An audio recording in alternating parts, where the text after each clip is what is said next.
Hi everybody, hello there.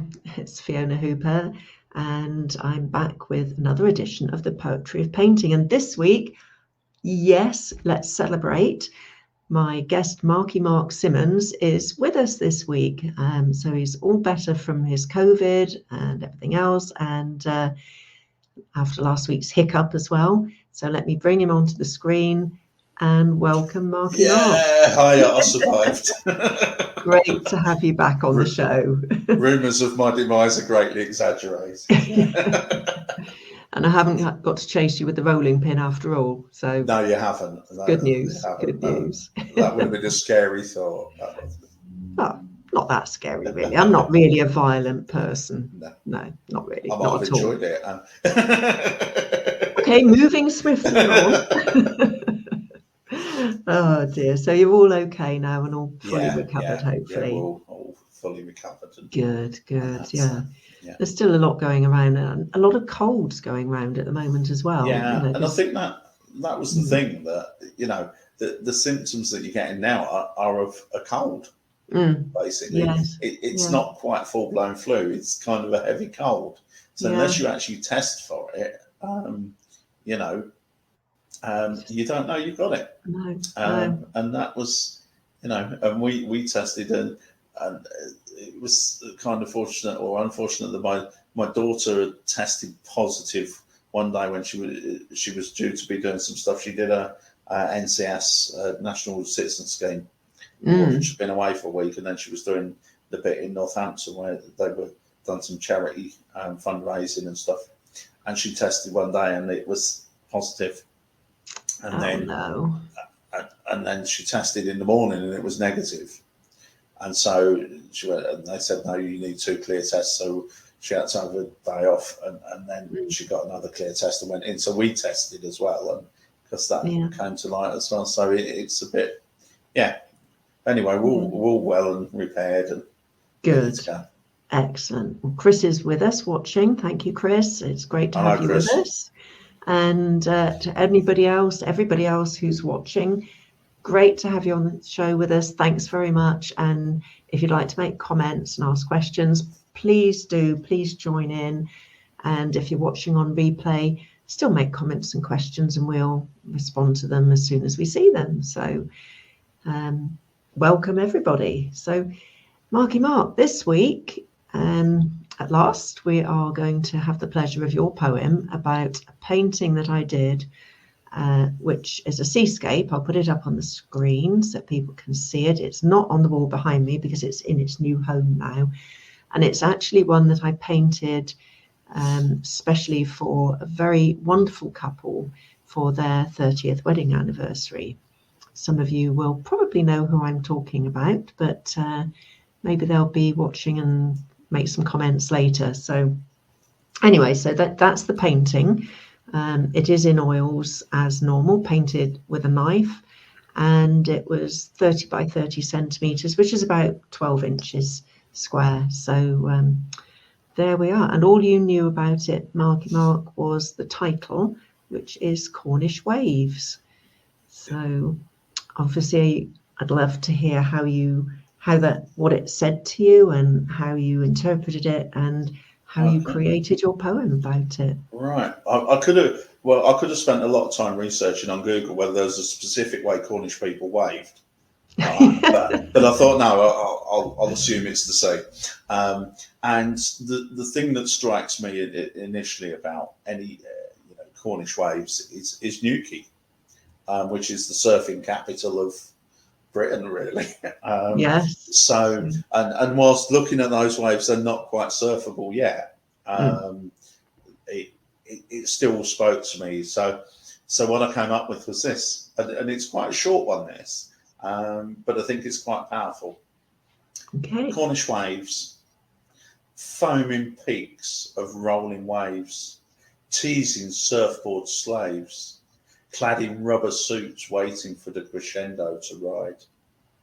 While distant grey rocks do secrets hide in the spit of land stretching out beyond the sand, minute by minute, hour by hour, day by day, and week by week, the crescendo climbs to peaks dragging dark debris into the maelstrom, regurgitating it to the sand it washes clean with every sweep of its bubbling foam, reaching out for the beach. Then the sky drags it back home, the endless cycle feeding precipitate to clouds that dissipate across land and sea. And that was it. Wow, that is gorgeous. I love that. I love the surfer slaves as well. Yeah, it's kind of, I kind of had this vision of them sitting there waiting for the waves to get bigger and bigger and bigger so they could hit them with the boards. And, Yeah. and, No, and it was, in fact, it wasn't Fistral Bay, which is the main bay for the surfers there. It was just the next one slightly along to the north, that must be. So very, very close. So that's brilliant that's what you took from it, because that's where it is. And it was a relatively calm day that day, but not really ideal surfing conditions. Probably for a beginner, maybe just learning to stand up on the board without having too many waves crashing in them or something. But probably wakeboarding or something is probably easier in that. I don't know. I'm not a surfer, but probably waveboarding where you got the half board and you just lay on it and let it take you in and out and stuff. But I can just imagine the surfers waiting for it to build and build and build, and then it doesn't. Yes. Well, Chris says Newquay has many memories for him from his days living near there. It's such a lovely part of the world, and he also says, Marky Mark, great poem. Thank you, Chris. So absolutely short but perfect, perfectly formed. Yes, well, and again, it comes back to, some people will write, and we see it on the performance circuit. And you see it on the written circuit where people will write pages and pages of a poem, and that's as valid as anything. But you often lose people through that. And actually, one of the funniest guys I've seen, and one of the best poets that I've seen on the circuit, he does a lot of funny poems, and he does very short ones. Nothing's over about 5 or 8 lines, and it's all very short stuff. But it's really punchy, and it really captures what he wants to do, and it's that's how you play with the words. Other people can get stuck into really long stuff, and you kind of and it takes them through it. And I've written a variety of it. One of my longest ones was "Bullied for Life" that I wrote, which is very long. For me, it's very long anyway. It's about 5 minutes. Wow. And but it had to be that length. Whereas this, you could almost be in danger with this of going too far over, because the painting is very specific and it says very specific things, and you could get into the color of the sand and the some of the color on the waves and things like that, but you could just go over the top with it rather than give it that snippet. And I like to leave people's imagination there so that they can imagine. And what I hope the poetry does is just triggers something in their brain that then takes them to where they want to be with that. Whether they understand it the same way as I do, it just fires that trigger so that they can then think, yes, that's triggered something for me. Absolutely. And somebody else reading it would read it in a different way from the way that you've read it. So they would get a different meaning from that as well. And by the way, Chris says the folk on the beach in their wetsuits always reminded him of seals. I'd go with that. Lacing around on their surfboards, waiting for the waves, looking like seals dragged up and resting on the beach. Well, it's interesting, isn't it, that they reckon that although we don't get really a lot of shark attacks around Britain, but in countries where they have big shark attacks, it's often surfers that get attacked because when they're on their boards, they look like turtles. Yeah. And the shape of the boards with the the feet looking like flippers and things. Yeah. Scary thoughts. Scary thoughts. Yeah. I like being in boats. I don't mind paddling and things, but if it's warm, if I'm in a warm country and it's really clear and you can see for quite a way off that there's nothing else in there that you don't want near you, that's okay. But in this country, the water's a bit cold for my liking anyway, I think, to be honest. You really got to have your wetsuit on. Yes, and not having a wetsuit, that doesn't help really, does it? So No. so yeah, there we go. Let me take that down off the screen so we can see you again, Marky Mark. Yeah, that's brilliant. Thank you. Love that poem, and hopefully again you'll send it to me and allow me to publish it at some point. The other thing for me about this was about crescendo. It was about the build up, the gradual build up to it. The waiting for the real final, the big stuff coming in, and how the sea does that, and then just dissipates back out to something quite calm and surreal. And I think, that's one of the magic. That's part of the magic of the sea for me. And I have fond memories of standing at Ilfracombe, and there was a jetty went out like this, a wooden jetty, and you could walk out on it, and the sea came in underneath it, and there was rocks, cliffs either side, and just standing there in a waterproof coat, just watching the waves smash up the rocks, and I could have stood there for hours doing it, and it was just magical. There's just something about it for me. It holds a lot of magic and fascination for me, and the power of it. But then, the fantastic beauty of it as well. Waves are just fascinating to watch, and although they repeat themselves more or less, each one is still unique as well. And when they're cresting and you can see the light through them, and they've got the darker bit where the water's deeper front to back, and the white foam, and just the life cycle of a wave, how it builds and then starts to roll over, starts to get the foam, and it's a wonderful thing to do if you can, and you've got the time to just sit there and watch waves. Just amazing. And the sound of them as well. And what fascinates me is the way some waves will really crash up, and others you see coming in, you think, oh, this is going to be a big one, and then it just dies as a fizzle. And it's amazing, and that's all done through the moon and the pull of the earth, gravitational pull. And you say about each wave looks different. It made me think about the appalling floods that they've had in Pakistan, where and I think that sums up as well water, in that one day on the news you're seeing these huge waves and the power of behind that water, and then another day it's still as a mill pond. It's 20 feet higher, but it's still as a mill pond. And you think, wow, that can't have done that damage, and it has, and the devastation that it causes, and yet there's this calmness there, and that and also what it hides, and that I think that's fascinating for me, the way it takes things away with it and it leaves things with it, and that's quite, it's a bit like that game you play where you cover something up with a tea-towel and take it away, and you have to decide what's been taken away. The sea's very much like that.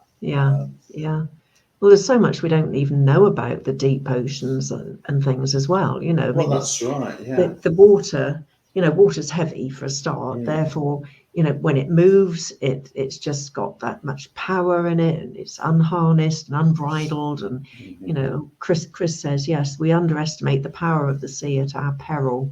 We should always respect it. Well, absolutely, Chris. It can be so wonderful and serene and lovely to watch, but the power when it's in a mood, as it were, when it's been whipped up by the wind with the tides, it's phenomenal. And it can just do so much damage that as Chris says, if we don't respect it, if we forget how powerful it can be and how dangerous it can be, we do definitely do that at our peril. Or we know less. Chris again says we know less about the bottom of the sea than we know about the surface of the moon. Yeah, exactly. We do. Yeah. And there are places in the sea where it's just too deep to go because of the pressure. And what lives down there and the ecosystems down there must be absolutely incredible. It's amazing that things do live down there at that pressure. We couldn't survive even a fraction of that pressure. What's amazing is how things regenerate. If the coral reefs often visit Australia, and they reckon they were one of the things they used as a pointer to global warming. Yes. And they reckon they've 75% regenerated. Oh wow, that's fantastic. You know, and that, I mean, that's pretty amazing. Yes. And also what it reminds me of is we talk a lot about the planet's dying. The planet isn't dying. We'll die. The planet will kill us, right? The planet will just live on. It'll do its own thing. It'll, you know, it'll flood. It'll, you know, burn and whatever it does. Do you know what? The insects will probably just carry on as well.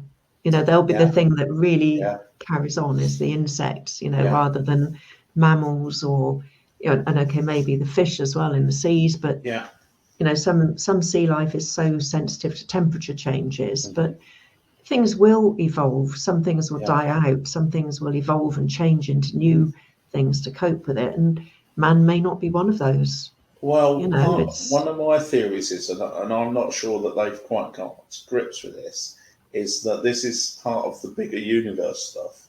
This is probably just me completely off the wall thinking. We are the nearest planet to the sun. And it was a habitable planet. Yeah. Now, there are planets beyond us, and I think that what it tells is a history. So this is our bit of history now. When this planet dies, the next planet will start to live. Probably different beings because it's not so hot and things like that. But that will start to evolve and develop, and then it goes on. So it actually, if you look at the range of planets in our solar system, it actually tells a life story through those planets. That's my theory. Whether that is the case, I don't know, but I'll probably never find out. By the way, Chris reckons that the bottom of the sea is where ex-politicians go. I like it. Well, I was very disappointed where one particular ex-politician, that they didn't give me his bus fare home from Scotland. But oh dear. But yeah, you know, we have to think with all the, not just our universe, but you know, all these other universes out there as well. So much that, you know, it personally, yes, I hear it all, I read it all, I can understand what they're saying, but to actually grasp the fact that space is so huge and virtually infinite is a difficult thing to really, you know, you can't get hold of it, sort of thing. Well, for me, I find it difficult to I do. To you know, to comprehend something so massive. But if it is as big as they say, and I've no reason to assume it's not, because they're very clever people, you know, the likelihood of this being the only planet with life on it just seems such a, you know, impossible. If this planet's got life on, and there's so many other universes and planets and everything out there, then surely there must be some other life somewhere. And you know, it may be that it's completely different from us, that it's a completely different form that we may not even recognize if we saw it. You know, I mean, in that we might not be able to see it with our earthly eyes. You know, if it's, the life may be made of energy, for example, or something that we can't see. We might be able to detect it somehow, but not actually see it. So, you know, could there be one of those beings right here next to me that I can't see? But you know, could they, if that's the case, can they see us? Can we not see them? But you know, it just, there's so much, I think, that we do know now and that they've discovered, but I still think there's probably a lot that we still don't know and that is still out there to be discovered. And Yeah, because some of this is theoretical physics. I mean, Stephen Hawking was a great mind, had a great mind on him, but it is all theoretical physics. Okay, it's based on calculations, but it's theoretical. They really don't know. The actual amount they know about the universe is actually probably tiny, as you say, compared with the universe. And what's beyond? Where does it stop? Do you suddenly come out of the universe and then what? Yes. Fall off the edge. Are we in a vacuum? Are we in somebody's lab experiment? We just don't know. And that for me is the real weird part of it. And is our planet an atom in someone else's world? Well, that's right, and it doesn't fathom that another planet can't be, that life was triggered by an asteroid hit or something like that. There must be some form of life on other planets. Some of the frozen planets have probably got frozen amoebas or life actually still living inside the ice. But what does it take to actually thaw that out? And that's when life then evolves, and it'll evolve into possibly something similar to our planet. So this whole thing of planets going through cycles. When we're destroyed, are we going to look like Mars? Yeah. We don't Good know. Question. No. No. But it could be that what's happened is that certainly our solar system tells us of how the planets have evolved, but because we get very scientific about it, we're actually missing the obvious. What I think is the obvious is that there's a never-ending cycle, and when this planet dies, the next one will birth in some form. It's also a bit like children, because they're not constrained by what we think we know. Yeah. Sometimes they come up with some really completely off the wall ideas about why something is or how it happened, or because they're just not constrained by normal adult thinking sort of thing. And you never know, maybe one of these little kiddies will just come up with the idea, and that people will just say, oh no, don't you see, that's not possible. When maybe it actually is. Because it's what was so before the weird. Earth? If the Earth came into existence so many million years ago, did it just exist, or actually did life start existing? What was before then? Was it just the Ice Age? Was that one period it had gone through? What was before then? Was it just what was before bare then? minerals and a collection we of don't just know. minerals or something? No. Yeah, we don't know. It's so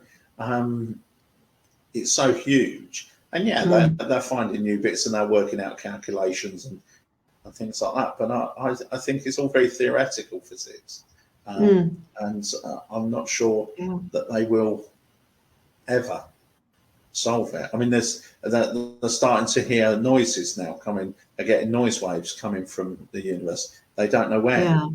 But they think they might actually be coming from beyond. So, but also, how long ago did they start out? Because they've travelled so far. How old are these? And if that's the age, if it took them that long to get here, the cause of those noises could be so much more developed, and be like from amoebas on this planet to where we are now. But they could have developed all that much in the time it's taken for that noise to get from where it started to us. So and the same as anything we've sent out to them may not have arrived yet. And it just starts to, and the same with spacecraft. How has the spacecraft got to Mars that quickly? Yeah. You know, it takes a long while to get to the moon. Mm. Mars is way further on, and there's only so much fuel it can carry. And they're reliant on it getting into the solar magnetic fields and stuff like that. But how can it travel so far in such Well, I a short suppose time? in space you won't have the friction or anything, will you? So it can travel more easily. I don't know. I am definitely no expert on this, and to be honest, it's all I find it pretty mind-boggling. Yeah, I do. So yeah, but it is fascinating. Yeah. So and I like seeing some of the programs, especially when Brian Cox is presenting them. Oh, he's brilliant, isn't he? Because he makes it all so easy to relate to it and puts it in such everyday terms that you can understand it more. He doesn't try and make it all sound so highbrow, that you get lost. He makes it very real, and makes it very interesting, which is just a wonderful skill to have when you're talking about something so effectively so dry and academic, and yet he can make it sound absolute fun. So and again, affected by waves. The universe affected by waves, albeit different type of waves, but nevertheless affected by waves. And that just kind of sums it up as the power of these waves on Earth is tiny compared with the universe it sits in. Yes, yeah. Well, I think we've made ourselves feel very, very, very tiny now after all of that. Yeah, absolutely. Just so long as there are not really Daleks around, we'll be fine. Or Cybermen. Cybermen. Or Daleks is the one I couldn't. I love Daleks, but I find them one of the most horrible, cold things that they ever. Did you hide behind the sofa? Yeah, when I they hid came a bit. On? Yeah, as a kid I did, but I love it. I love them now, but I just find them so cold. They only have two purposes, and that's it. And now because they can levitate and go upstairs as well, so no one's safe. Whereas before you could just run upstairs and that was it. They struggled. I'm obviously not up with the latest developments. I didn't know they could go upstairs. So they can levitate now, so they just go up, levitate up. And so you're not safe. What were those ones that came out of the water with the long? Oh, like the spaghetti men, weren't it? Yeah, almost like Rasta type hair, but they were. I don't know. Someone will probably tell us in the comments in a minute. But I thought they were a bit not very. Well, I think they were so ahead of their time, those programs. And absolutely. Looking back at them now, if you see them, you think, oh my goodness, we used to watch this, and it's cardboard sets and things. But to be honest, it was fantastic at the time. It was done so well. What they did with a sink plunger and a little gripper, it was amazing. Absolutely, yeah. But it stood the test of time. I mean, they're on God knows what, 8th, 9th Doctor or something. I lost track of it years ago, but it stood the test of time. They've modernised it a bit, but I think it's one of these that if you modernise it too much, you lose you lose the novelty of it. Yeah, and it's got its own sort of atmosphere, hasn't it? It's what it used to have. I haven't really watched any recent ones. A bit like Magic Roundabout. Right? The animated version of Magic Roundabout is totally different to what we watched as kids, and I think it kind of spoils it. I haven't seen it. That I just remember with the puppets, and that was YouTube it. Because they did a couple of animated versions, and it's not the same. Right. It just isn't the same. Mark, I hate to end this conversation because it's brilliant. Just we've now moved from the sea in this country to space, outer space, universe, evolution, to Doctor Who and Magic Roundabout. So what more could you ask for? I mean, it's just amazing. And thank you so much again for coming on. We got you here again at last. Yeah. and for an amazing poem about this painting. Thank you very much, Markey Mark. Thank you. It was my pleasure. And hopefully we'll get you on again very soon. So no getting COVID anymore. All right. Well, take care, Markey Mark. Thanks again. Bye, I'll see you everybody. very soon. See Bye, ya. everybody. Thanks for watching. Bye. Bye.